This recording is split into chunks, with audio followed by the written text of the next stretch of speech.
Savvy Business Radio runs in syndication on 8 AM/FM stations nationwide, including iHeartRadio and 6 podcasting platforms. To find out about our paid sponsorship opportunities or to become a guest and find out how we can help you get your message out in a bigger way, call 732-474-7375 or email Christina at savvybusinessradio.com. Today we're joined by Marilyn Waite. Author, green business expert, explains how people can incorporate principles of long-term sustainability into their work in her new book, Sustainability at Work, Careers That Make a Difference. Find out more, visit MarilynWaite.com. Hi, Marilyn. Welcome to Savvy Business Radio for our Heartbeat of the World video series. How are you this morning? I'm doing very well, thank you. How are you? Well, I'm doing fabulous. I'm really blessed to have you here today. You specifically work with businesses and helping them be sustainable. And when we sent out the survey for this new program we're doing, a lot of our audience said that they were concerned about the environment, but they didn't know how to make it real. I mean, people were saying, yes, I'm being environmentally, I'm trying to think about being environmentally friendly, but how do we do that? So before we go to all of that, share with our audience a little bit about what brought you to working in this niche. Sure. So I'm a civil and environmental engineer by training. And so part of those studies is very much focused on pollution, whether it's air pollution, land pollution, water pollution. So I was kind of naturally inclined to get into the environmentally oriented fields. Now, I had an aha moment, however, when I really saw a gap between some of the theoretical studies and the reality on the ground. So after working for about a year in Madagascar, very much within water resources, I went to the UK to do a master's in engineering for sustainable development. And then I went to rural France and I worked at a spent fuel recycling plant where we were recycling the used fuel from nuclear reactors. And I was working on a night shift one night and explaining this link between sustainability and engineering, and the other safety engineer just could not understand what is the link. And so then I began this quest to really talk to people about how they're incorporating sustainability into their careers, how it relates to hiring decisions and retention, and the business case for sustainability. That's fascinating, Marilyn, because I don't know if you saw this. It was a couple years ago. Discovery Channel had done this whole segment on sustainability and environmentalism, and they took one specific family in the U.S. They were amazing. And what they basically did, I think the mom was originally from France, but they were able to have enough garbage that, say, you throw out on a daily basis and throw that out on a monthly basis. And they did a number of things, like, say, going to the grocery store and using big jars where they would bring it to the meat counter and say, fill this up with a pound of meat and stuff like that. And they'd be like, oh, but I don't want to do that. Sometimes they'll give you a little grief, like, oh, well, we don't do it that way. And she got them used to it. And now she just comes in with her glass things and has her stuff filled into it, and doesn't buy any packaged goods. So that really allows her to cut down on her garbage. But looking at it, I thought, well, that sounds really cool, but can I see doing that in my super busy schedule, going out there, spending the time she spends because she's a stay-at-home mom? How do you incorporate these things into your work environment as well as your busy life, personal environment, when you're just racing around like a chicken without a head? Right. So I think you hit on a very good point. It has to be easy for the consumer.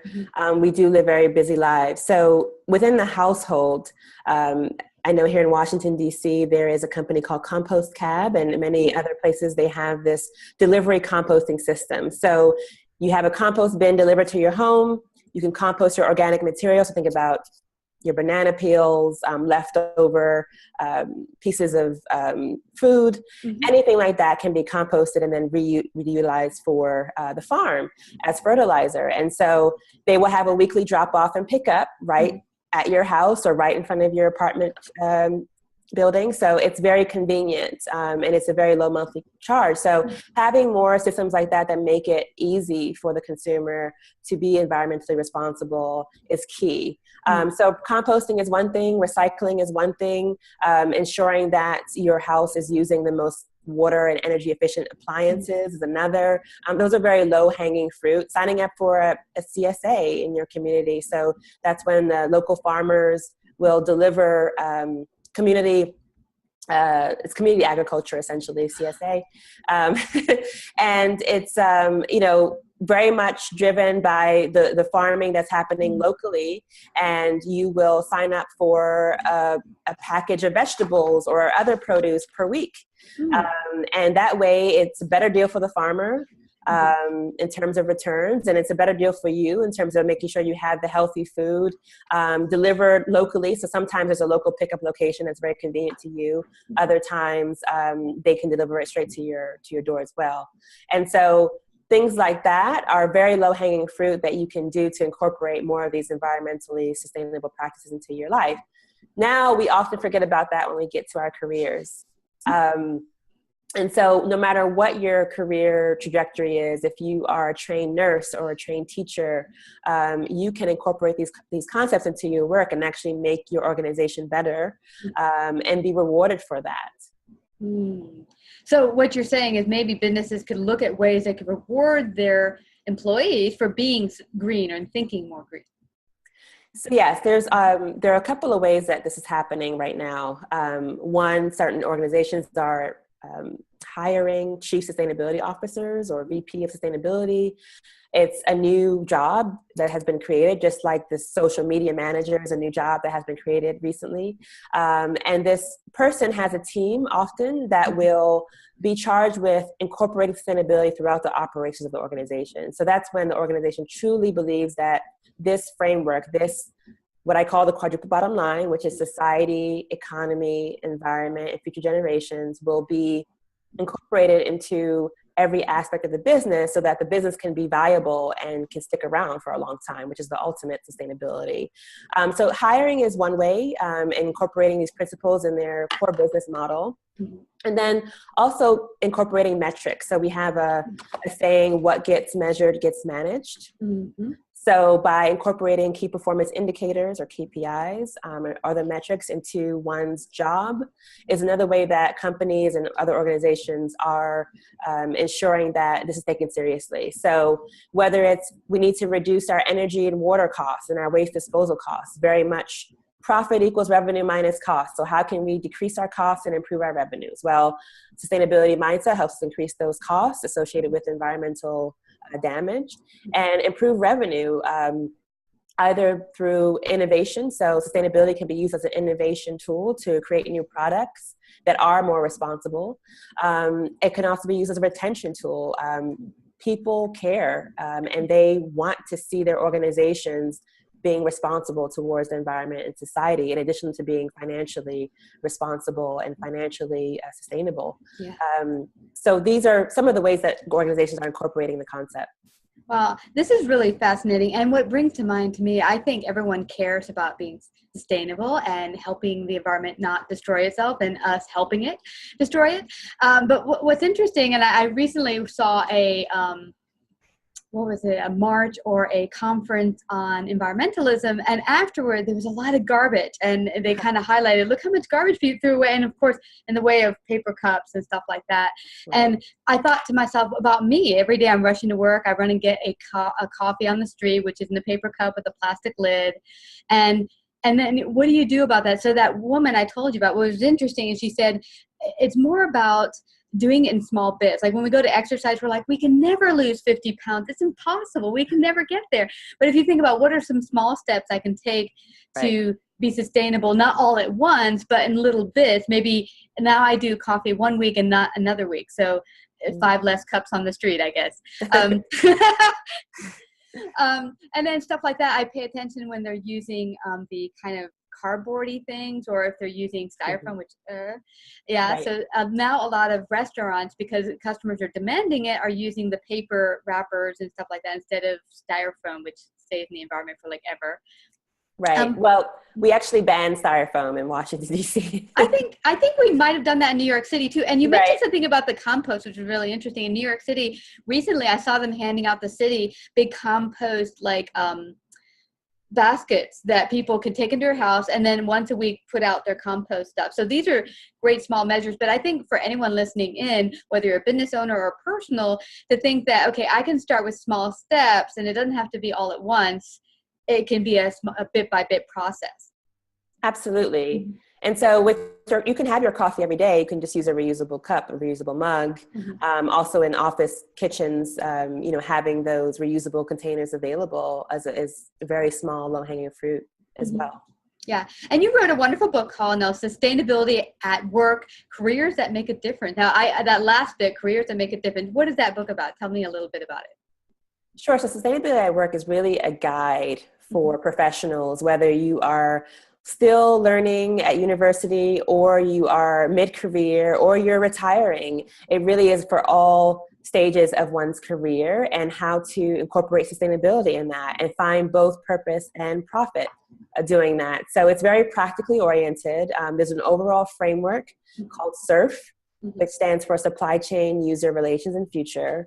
And that's a very much practical guide to how to incorporate these principles into one's career, into one's job, into one's organization. Mm-hmm. And then I have a lot of inspiring narratives embedded throughout the book. It's organized by field. So we have 7 different fields covered, from research and education to media and entertainment, in terms of people that are actually doing this. They're real people. They're not made up.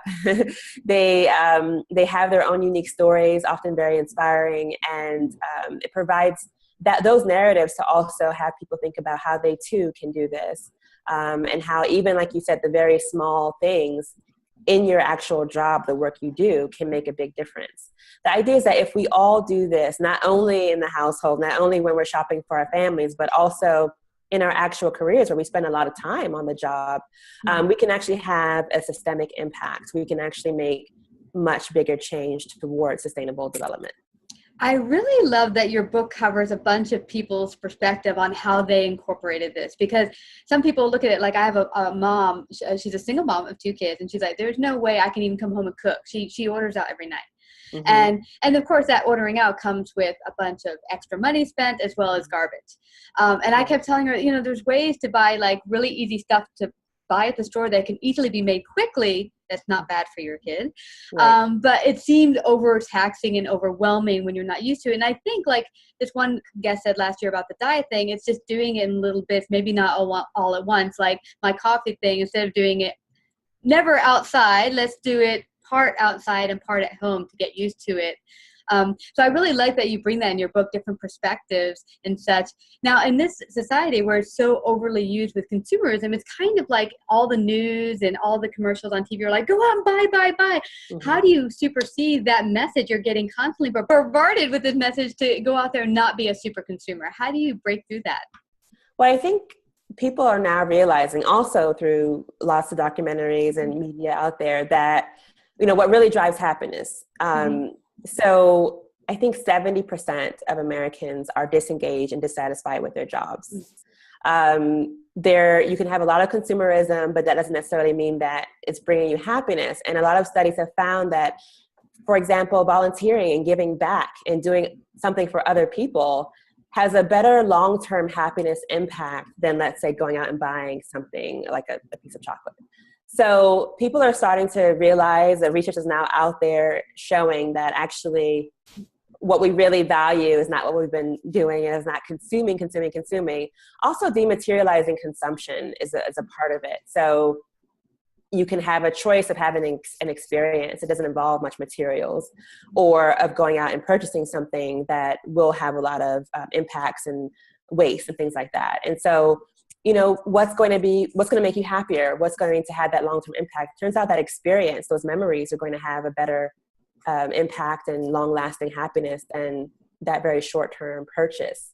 Oh my gosh. I couldn't agree with you more. That is so accurate. And what I really like is, often I've heard people who are really strong about environmentalism say to me, well, we got to get more laws in the book, more policies. Yeah, we got to get the government revving on this, and the state and local. And I've come to realize that really we can't depend on an outside source to make everything go away and make it all perfect.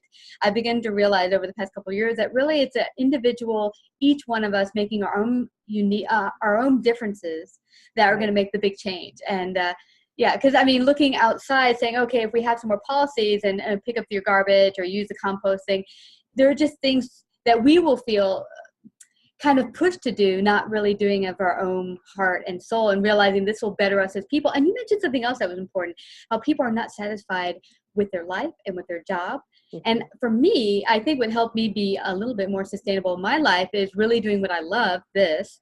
And I think when you really step back and say, hey, I'm not happy with my life, I'm buying all this stuff, what's behind that? Peeling back the layers and saying, what's really about this? And maybe choosing another life, another career, or just a different way to live your life.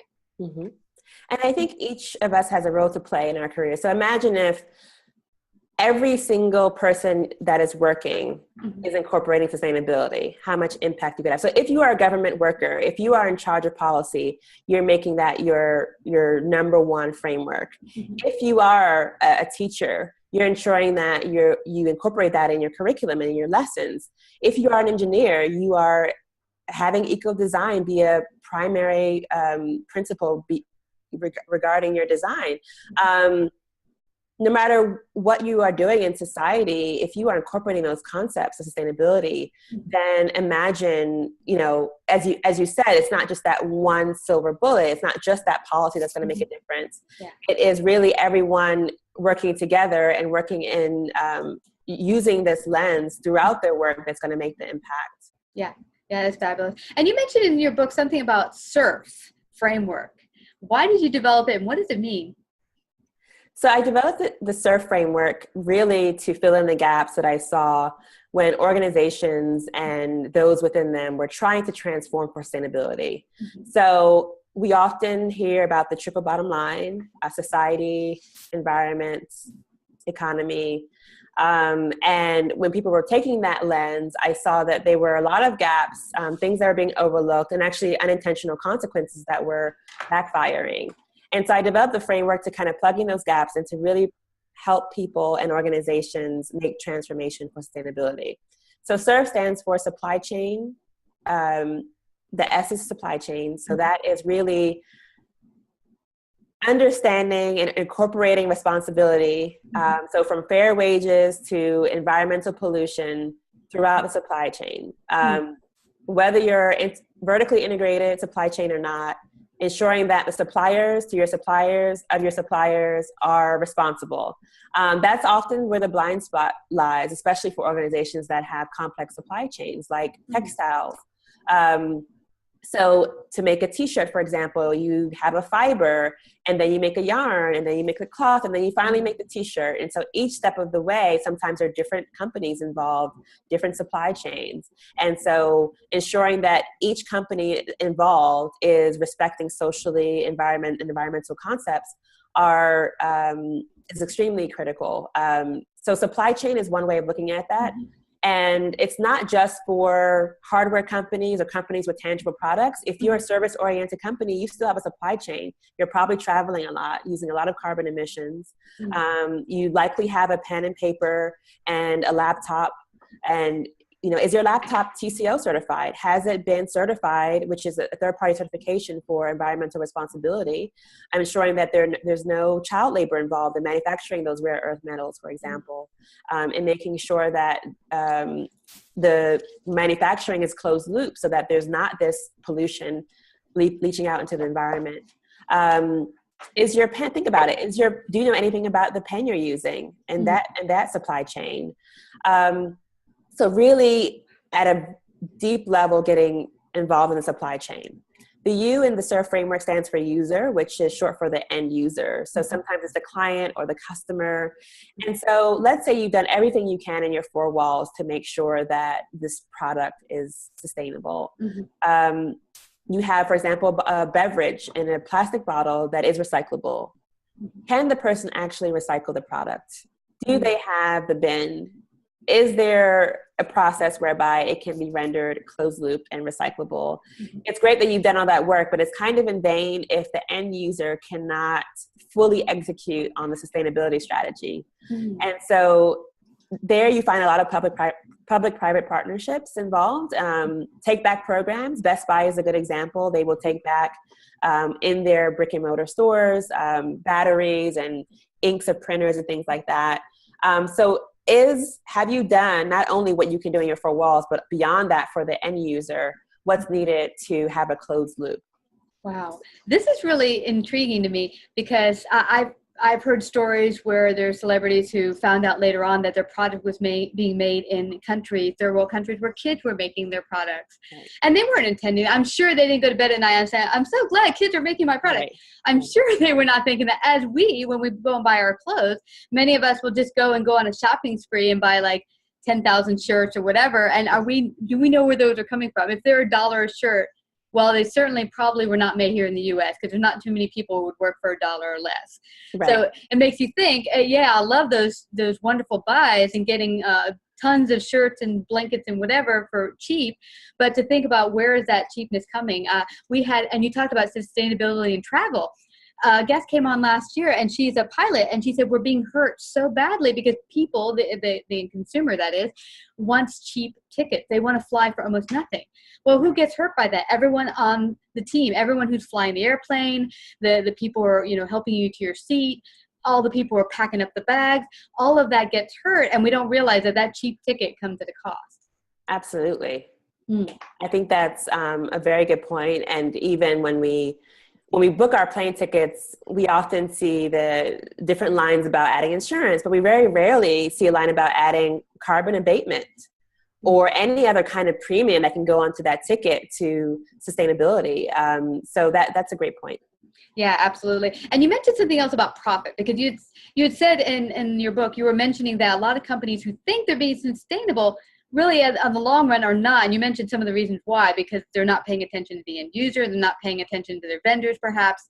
But what can businesses do? Because I know they'll say, right now I'm doing all I can do. I don't want to lose any more profits. Profits being a big thing, because we need to pay. If we're not profitable, we're going to go out of business. Right. So what would you tell those businesses that are like, I just can't do anything more? What could they do to not be so scared of losing profits, but at the same time, maybe be a little bit more aware? Absolutely. For me, sustainability is a driver of profitability because, as I mentioned, this overall equation, profit is revenue minus costs. You can both increase the revenue side and decrease the cost side with a sustainability lens. You can also retain your prized workers. Workers care about this, and they will jump ship if they find another company that they feel is more responsible. So you're probably going to spend money on retraining a lot of people if you have high turnover, because you are viewed as a bad company. Yeah. In terms of responsibility. And so worker retention is big.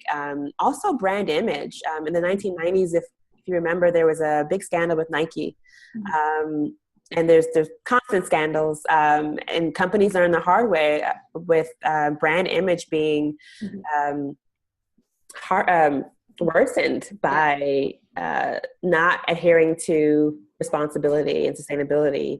And so sometimes you'll have to spend more on compliance and more fighting lawsuits than if you were to just implement these strategies in the first place.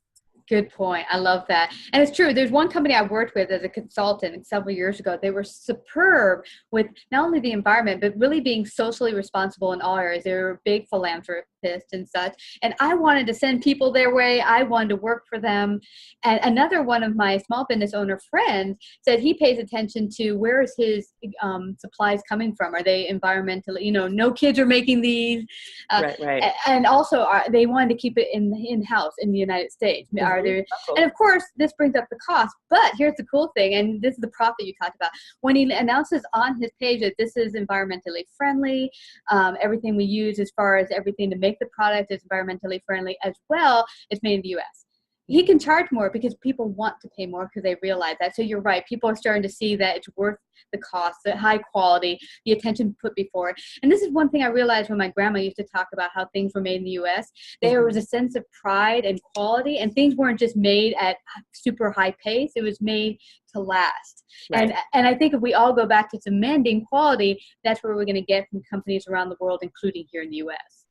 Absolutely. And local manufacturing is key to sustainability. Perhaps not 100% local. Certain things don't grow everywhere, right? And so you need to have trade, but incorporating more and more local manufacturing will eliminate a lot of the carbon emissions that are in excess right now.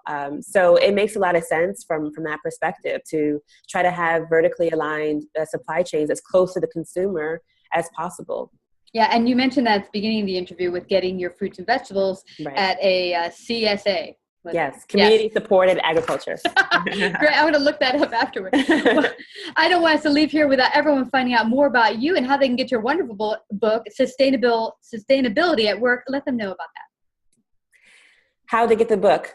Yes, and everything about you. Find out more about you and get the book. Sure. Yeah. So you can learn more about me on my website, MarilynWaite.com, MarilynWaite.com. And the book can be found from the publisher, Routledge, and it also can be found on Amazon and many other outlets. There's an ebook version, a Kindle version, and paperback version readily available online. There's also a discount code that I can give you if you go to the publisher site, which is FLR40. So FLR40. Okay. Which all of your listeners can go and get a 20% off discount.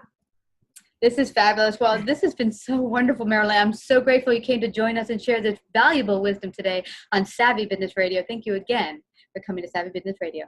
Thank you for having me. After 5 years of creating exciting business content with amazing businesses from around the world, Savvy is now creating a new video series entitled Heartbeat of the World. This series will feature experts from around the globe. We will highlight and discuss some of the greatest challenges facing the U.S. and the world. Co-create with us and find out more at bit.ly/savvypatron. Savvy Business Radio and runs in syndication on 8 AM/FM stations nationwide, including iHeartRadio and 6 podcasting platforms. To find out about our paid sponsorship opportunities or to become a guest and find out how we can help you get your message out in a bigger way, call 732-474-7375 or email Christina at savvybusinessradio.com.